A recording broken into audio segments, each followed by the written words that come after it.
السلام علیکم ویورز، میں ہوں Nahid. Welcome to my channel. آج ہم پڑھیں گے پہلے سپارے کا رکوع نمبر 6، سورہ بقرہ، آیت نمبر 47 سے لے کے 59 تک۔ اعوذ باللہ من الشیطان الرجیم، بسم اللہ الرحمن الرحیم۔ اے بنی اسرائیل، یاد کرو میری نعمت کو جو میں نے تمہیں عطا کی تھی، اور یقیناً میں نے تمہیں تمام جہانوں پر فضیلت عطا کی تھی۔ یہاں سے بنی اسرائیل کو وہ انعامات یاد کرائے جا رہے ہیں جو ان پر کیے گئے تھے، اور ایک انعام یہ بیان فرمایا کہ ان کو تمام جہانوں پر فضیلت دی گئی تھی، یعنی امت محمدیہ سے پہلے افضل العالمین ہونے کی یہ فضیلت بنی اسرائیل کو حاصل تھی، جو انہوں نے معصیت الہی کا ارتکاب کر کے گنوا لی، اور امت محمدیہ کو خیر امتن کے لقب سے نوازا گیا۔ اس میں اس امر پر بھی تنبیہ ہے کہ انعامات الہی کسی خاص نسل کے ساتھ وابستہ نہیں، بلکہ یہ ایمان اور عمل کی بنیاد پر ملتے ہیں، اور ایمان و عمل سے محرومی پر سلب کر لیے جاتے ہیں۔ اور ڈرو اس دن سے جب کوئی جان کسی جان کے کچھ بھی کام نہ آئے گی، اور نہ اس سے کوئی سفارش قبول کی جائے گی، اور نہ اس سے کوئی فدیہ لیا جائے گا، اور نہ ان کی مدد کی جائے گی۔ یہود کو یہ بھی دھوکہ تھا کہ ہم تو اللہ کے محبوب اور چہیتے ہیں، اس لیے مواخذہ آخرت سے محفوظ رہیں گے۔ اللہ تعالیٰ نے فرما دیا کہ وہاں اللہ کے نافرمانوں کو کوئی سہارا نہیں دے سکے گا۔ اور اس وقت کو یاد کرو جب ہم نے تمہیں آل فرعون سے نجات دی، وہ تمہیں برے عذاب میں مبتلا کرتے تھے، وہ تمہارے بیٹوں کو بری طرح ذبح کرتے تھے، اور تمہاری عورتوں کو زندہ رہنے دیتے تھے، اور تمہارے لیے اس میں تمہارے رب کی طرف سے بہت بڑی آزمائش تھی۔ فرعون مصر کا بادشاہ تھا، جہاں بنی اسرائیل بڑی تعداد میں آباد تھے، اور فرعون کی غلامی میں دن گزار رہے تھے۔ فرعون کے سامنے کسی نجومی نے یہ پیش گوئی کر دی کہ اس سال بنی اسرائیل میں ایک شخص پیدا ہوگا جو اس کی بادشاہی کا خاتمہ کر دے گا۔ یہ سن کر اس نے یہ حکم دے دیا کہ اسرائیلیوں میں جو کوئی بچہ پیدا ہو اسے قتل کر دیا جائے، البتہ لڑکیوں کو زندہ رکھا جائے تاکہ ان سے خدمت لی جا سکے۔ اس طرح بہت سے نوزائیدہ بچے قتل کیے گئے، اگرچہ حضرت موسیٰ علیہ السلام اسی سال پیدا ہوئے، مگر اللہ تعالیٰ نے ان کو محفوظ رکھا۔ اس کا مفصل واقعہ آگے قرآن کریم میں ذکر فرمایا ہے۔ اور اس وقت کو یاد کرو جب تمہاری وجہ سے ہم نے سمندر کو پھاڑ دیا، پھر ہم نے تمہیں نجات دی، اور ہم نے آل فرعون کو غرق کر دیا اور تم دیکھ رہے تھے۔ اور اس وقت کو یاد کرو جب ہم نے موسیٰ سے 40 راتوں کی میعاد مقرر کی، پھر اس کے بعد تم نے بچڑے کو پکڑ لیا اور تم ظلم کرنے والے تھے۔ حضرت موسیٰ علیہ السلام سے اللہ تعالیٰ نے وعدہ فرمایا تھا کہ وہ کوہ طور پر آ کر 40 دن اعتکاف کریں تو اللہ انہیں تورات عطا فرمائے گا۔ چنانچہ حضرت موسیٰ علیہ السلام کوہ طور پر تشریف لے گئے۔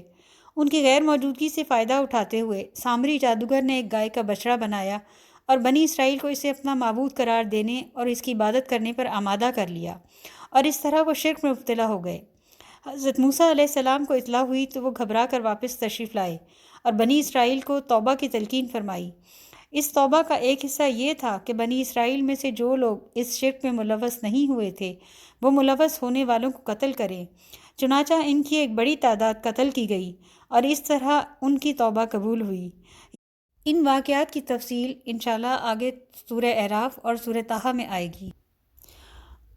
پھر اس کے بعد ہم نے تمہیں معاف کر دیا تاکہ تم شکر کرو، اور وہ واقعہ یاد کرو جب ہم نے موسیٰ کو کتاب اور فرق کرنے والی چیز دی تاکہ تم ہدایت حاصل کرو۔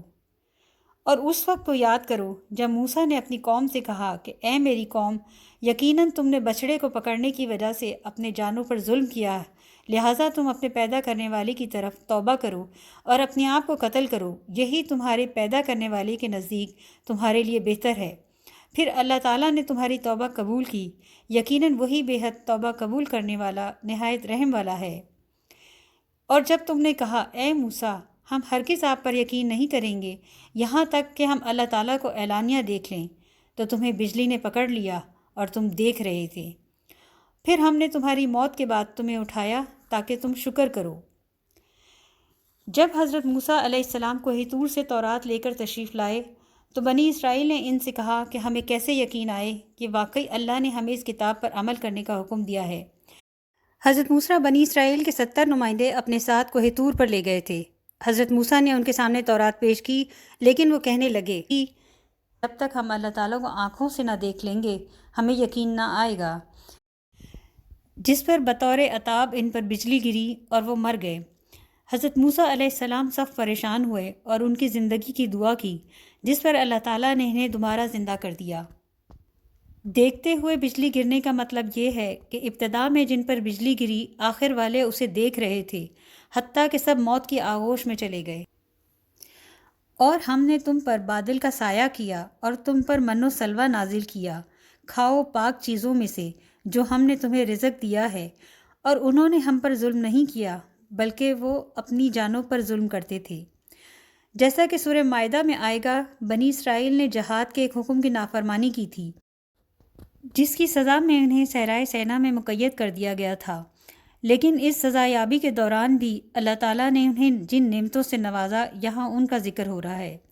صحرا میں چونکہ کوئی چھت ان کے سروں پر نہیں تھی، اس لیے ان کو دھوپ کی تمازت سے بچانے کے لیے اللہ تعالیٰ نے یہ انتظام فرمایا کہ ایک بادل ان پر مسلسل سایہ کیے رہتا تھا۔ اسی صحرا میں جہاں کوئی غذا دستیاب نہیں تھی، اللہ تعالیٰ نے غیب سے من و سلوہ کی شکل میں انہیں بہترین خوراک مہیا فرمائی۔